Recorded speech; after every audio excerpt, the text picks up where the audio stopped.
Bonjour mesdames, bonjour mesdemoiselles, bonjour messieurs, auditrices et auditeurs de la VDC, bonjour. Voici la lecture de la revue de presse de la VD Congo de ce vendredi 8 décembre 2018, au micro Don Kayembe depuis New York City. Le communiqué conjoint des représentations des diplomates des États-Unis, du Canada et de la Suisse publié jeudi en rapport avec la situation politique en RDC.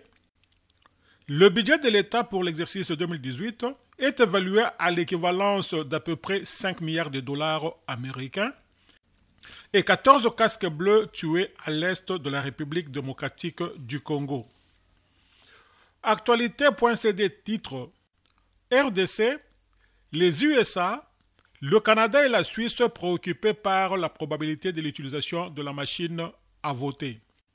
Les chefs de mission des États-Unis, du Canada et de la Suisse se disent préoccupés par l'utilisation de la machine à voter pour les prochaines élections en RDC.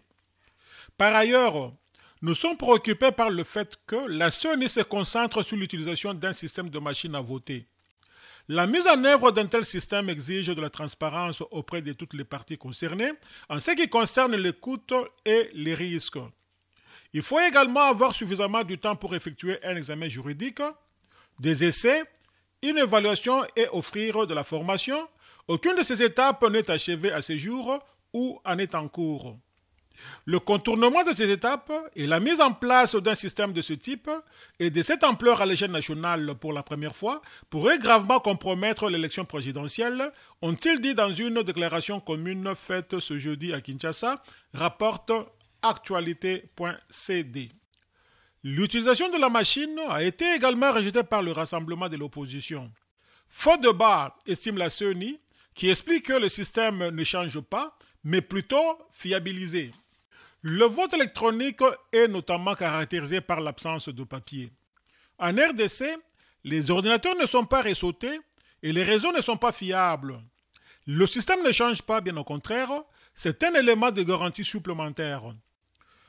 À la fin du vote, la machine aura les résultats et le dépouillement va se poursuivre comme avant.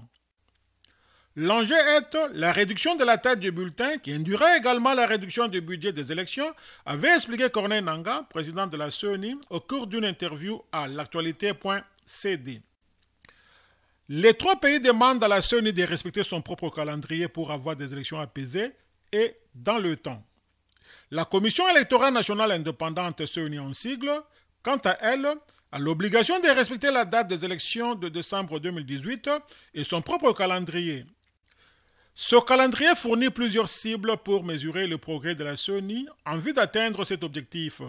Les cibles les plus immédiates sont l'adoption par le Parlement des révisions de la loi électorale d'ici la fin de la session législative, le 15 décembre, et l'achat par la CENI du système nécessaire pour nettoyer les registres des électeurs, étant donné que ce processus doit débuter en décembre.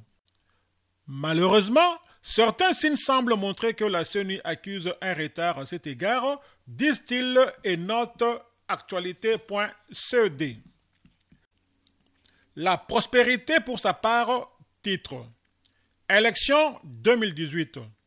Les États-Unis pour le respect du calendrier électoral.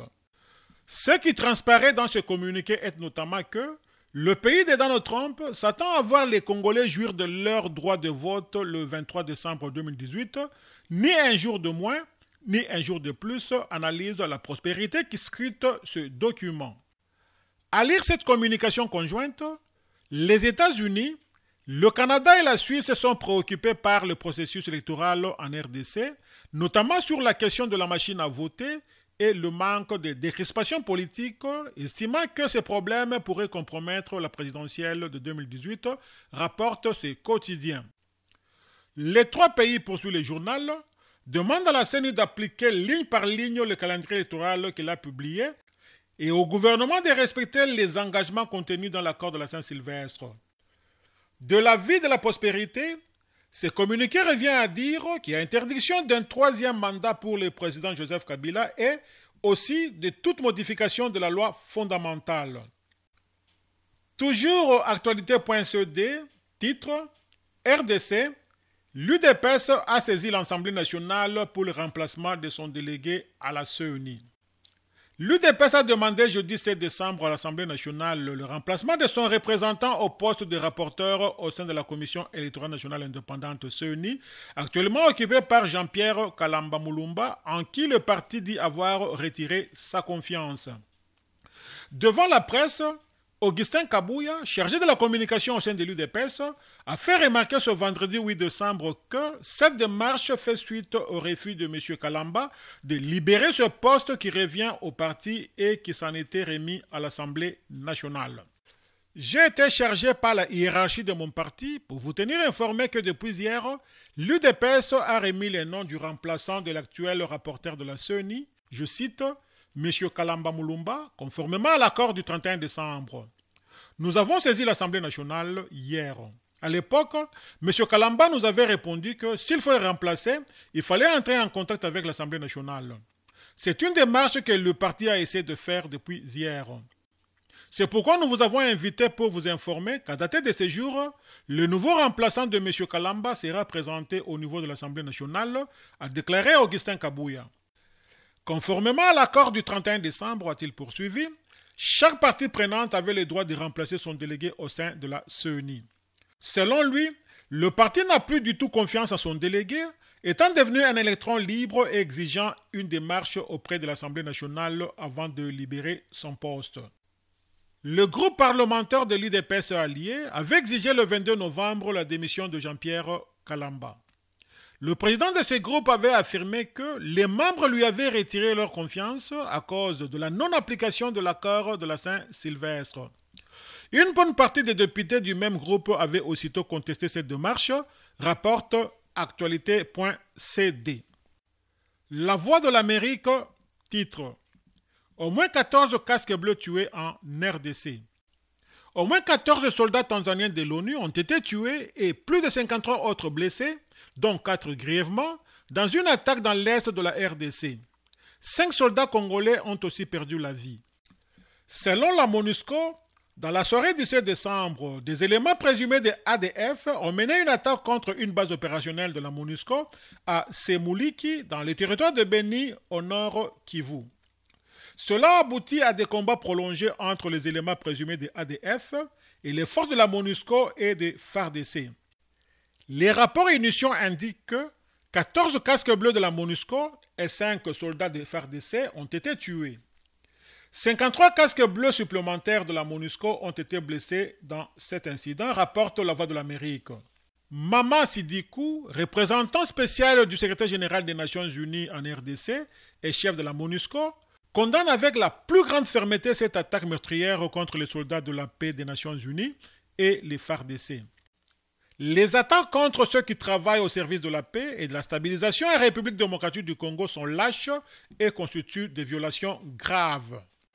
La MONUSCO prendra toutes les mesures nécessaires pour que les coupables soient tenus responsables et traduits en justice. Choqué par l'attaque odieuse contre la MONUSCO dans le nord Kivu, en République démocratique du Congo hier soir, avec un grand nombre de casques bleus de l'ONU tués et blessés, nos pensées et prières vont aux familles et collègues de la MONUSCO. Deux renforts sont sur place et les évacuations médicales par la mission en cours, indique Jean-Pierre Lacroix, secrétaire général adjoint des Nations Unies aux opérations de maintien de la paix, sur son compte Twitter, rapporte La Voix de l'Amérique. Le secrétaire général des Nations Unies, Antonio Guterres, s'est déclaré en colère et son écœurement face à cette attaque en RDC. Il condamne cette attaque délibérée contre des casques bleus qui constitue un crime de guerre, selon lui.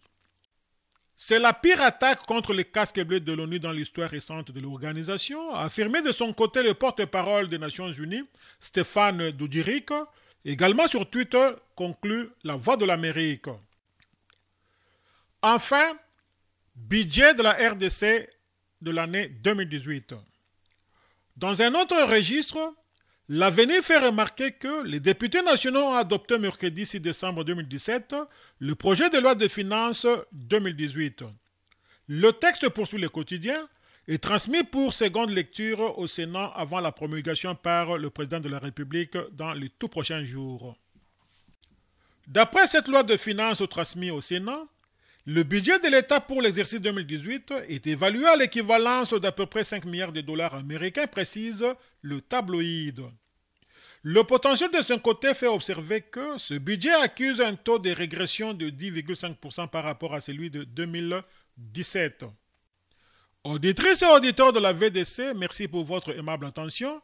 C'était votre humble serviteur Don Kayembe, depuis New York City pour les comptes de la radio-télévision en ligne, La Voix de la démocratie congolaise, Panorama d'Afrique. Bon et heureux week-end à chacun et à tous.